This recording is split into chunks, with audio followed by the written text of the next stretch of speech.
Assalamualaikum warahmatullahi wabarakatuh. Berjumpa kembali di mata pelajaran biologi. Kita akan melanjutkan pembahasan yaitu tentang anabolisme. Masih ada yang ingat apa itu anabolisme? Ya, anabolisme merupakan penyusunan senyawa kompleks organik dari senyawa sederhana dan bersifat endergonik atau membutuhkan energi. Ada dua proses yang akan kita bahas di sini. Yang pertama adalah fotosintesis dan yang kedua adalah kemosintesis.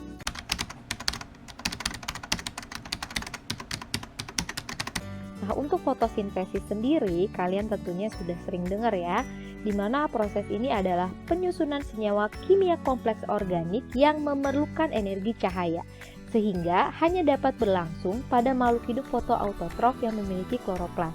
Nah, tentu saja terdapat beberapa perangkat fotosintesis yang istilahnya dinamakan dengan fotosistem. Karena proses fotosintesis membutuhkan cahaya matahari, kita ulas sedikit tentang cahaya matahari. Di mana cahaya matahari ini adalah energi elektromagnetik atau radiasi yang memiliki spektrum elektromagnetik, mulai dari inframerah, jingga, kuning, hijau, biru, dan ungu. Dan panjang gelombang mulai dari 380 sampai 750 nanometer.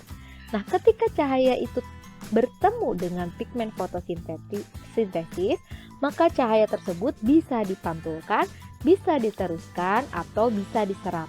Nah, pigmen klorofil ini akan menyerap cahaya merah dan biru. Oke, sedangkan untuk yang hijau akan dipantulkan. Maka dari itu akhirnya kenapa daun itu berwarna hijau? Karena cahaya hijau akan dipantulkan oleh klorofil.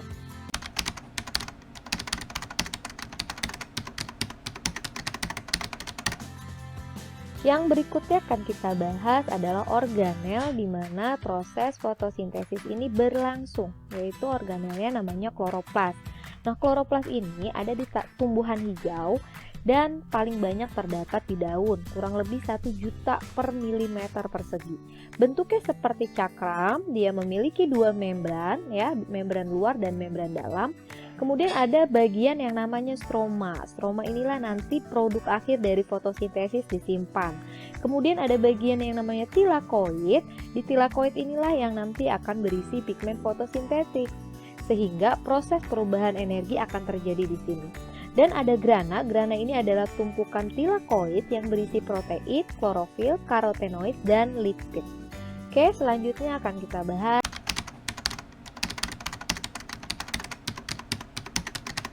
tentang fotosistem.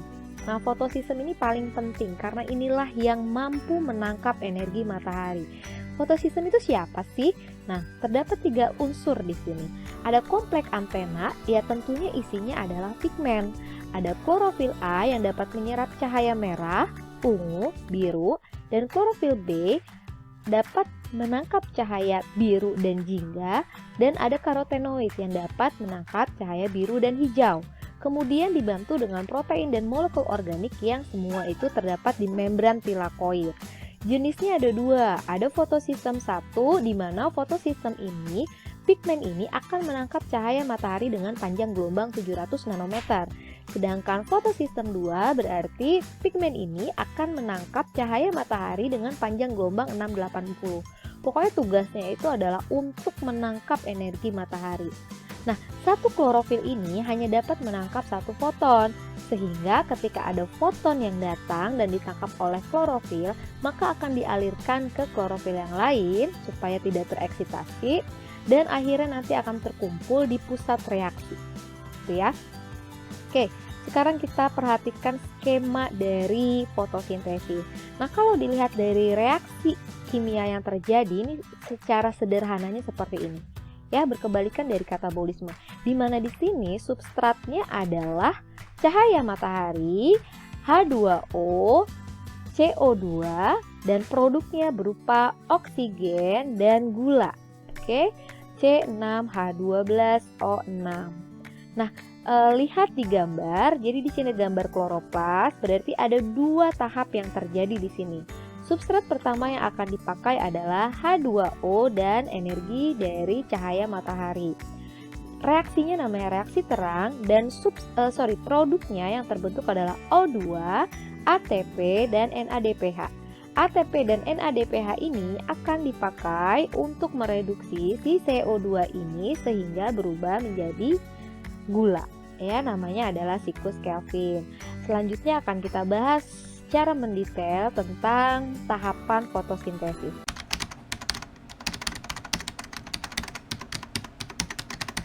Yang pertama kita bahas adalah reaksi terang.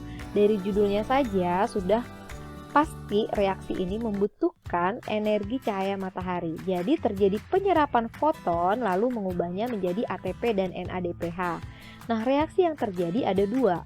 Ada reaksi fotolisis, berarti di sini terjadi pemecahan H2O yang nantinya elektron yang akan terbentuk itu masuk ke dalam reaksi fotofosforilasi.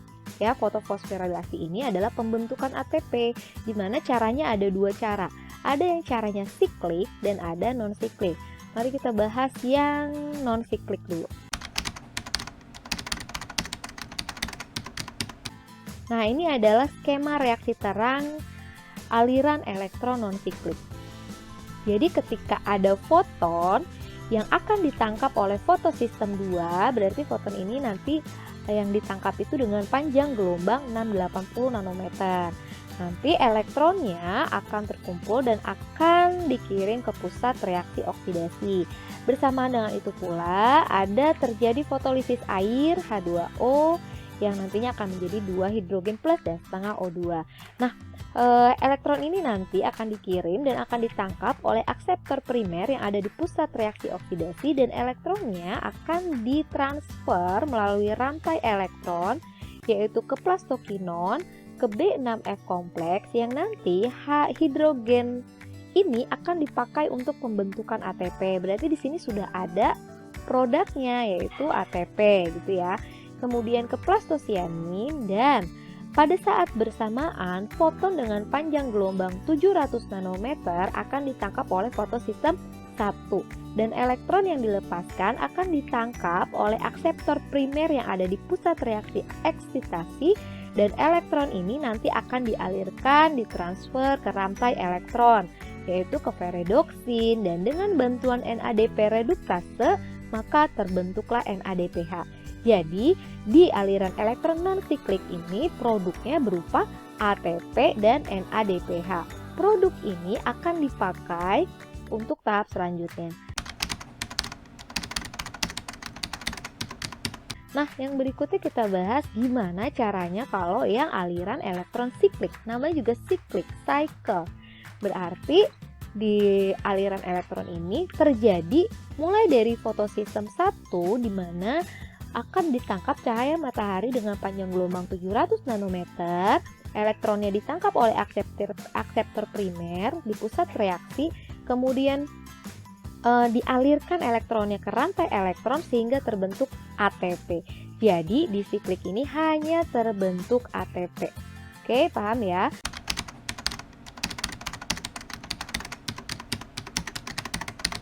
Reaksi gelap.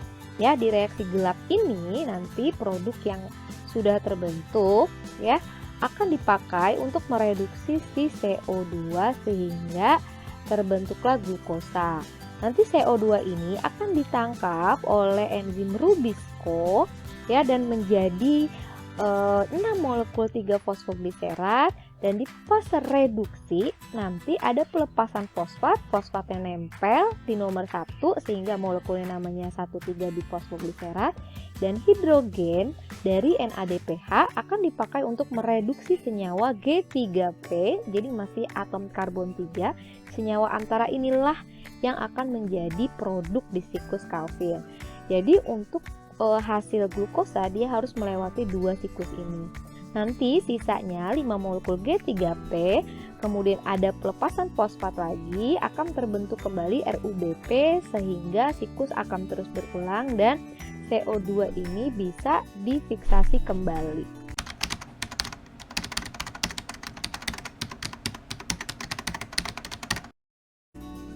Kemudian, produk yang terbentuk akan digunakan 50%-nya sebagai bahan bakar respirasi dan 50% itu akan hilang terjadi pada saat fotorespirasi. Jadi fotorespirasi ini adalah respirasi yang terjadi bersamaan dengan fotosintesis yang terjadi pada siang hari atau terdapat cahaya. Nah, ketika fotorespirasi terjadi, enzim Rubisco ini akan menerima oksigen sebagai pengganti CO2 dan nanti akan dikirimkan ke siklus Kelvin. Jadi yang dikirimkan ke siklus Kelvin itu adalah oksigen, bukan CO2, dan tidak menghasilkan ATP sehingga dapat menurunkan kualitas fotosintesis ya. Jadi fotorespirasi ini akan meningkat kalau lingkungannya panas, kering, dan menyebabkan stomata tertutup. Jadi si karbon dioksida sebagai substrat di siklus Kelvin pastinya akan dipengaruhi.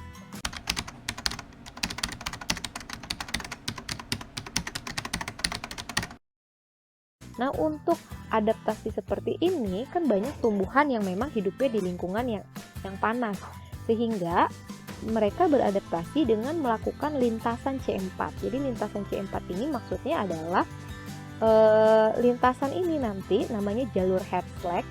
Artinya dia akan meminimalisir fotorespirasi dengan cara CO2 ini akan difiksasi oleh PEP dan akan dirubah oleh oksaloasetat, di mana di sini hasilnya karbonnya 4, makanya namanya fotosintesis C4, dan akan menjadi malat, dan malat inilah nanti yang akan masuk ke siklus Kelvin. Nah, contohnya adalah jagung, rumput, tebu. Ini contoh tanaman yang melakukan fotosintesis dengan lintasan C4. Mereka memiliki anatomi unik di sel fotosintetisnya. Jadi dia punya 2 sel fotosintetis, ada sel mesofil dan ada jaringan pembuluh gitu ya. Untuk meningkatkan kualitas fotosintesisnya. Kemudian ada yang namanya fotosintesis CAM. Nah, ini terjadi pada tanaman-tanaman yang Crassulaceae, yang dapat menyimpan air dan kondisinya memang di lingkungan yang panas. Nah, tumbuhan CAM ini Crassulaceae acid metabolism. Jadi sebenarnya caranya sama yang C4. Artinya dia membentuk dulu atom karbon 4 baru masuk ke siklus Kelvin. Hanya bedanya di sini adalah kondisi stomata tertutup dan terbuka. Jadi pada siang hari si stomatanya tertutup sehingga fiksasi karbon dioksida itu terjadinya pada malam hari di mana stomatanya terbuka. Kita lihat perbedaannya di sini ada keuntungan dan kerugian dari ketiga jenis ini ya. Ini C3 ini yang awal kita bahas, keuntungannya energi lebih efisien, tapi pada saat iklim yang panas itu akan kehilangan air dari proses evaporasi karena tidak ada suatu adaptasi. C4 dan CAM itu berarti akan meminimalisir air yang hilang gitu ya, karena kan air juga sebagai substrat dari fotosintesis. Dengan cara apa? Ya dengan cara tadi merubahnya jadi C4, kemudian kondisi stomatanya membukanya tidak selalu terbuka lebar gitu ya, ada pengaturan di sini. Oke, itu untuk fotosintesis sudah selesai.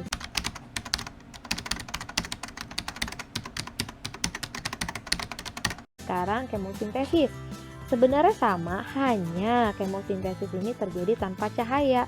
Untuk bahan dasar sama, untuk hasil sama, karena sumber energinya bukan dari sinar matahari, dari zat kimia, sehingga kemosintesis ini dapat dilakukan oleh organisme yang tidak punya klorofil gitu ya. Ini bukan tumbuhan ya, maksudnya organisme yang tidak punya klorofil, contohnya adalah bakteri. Oke.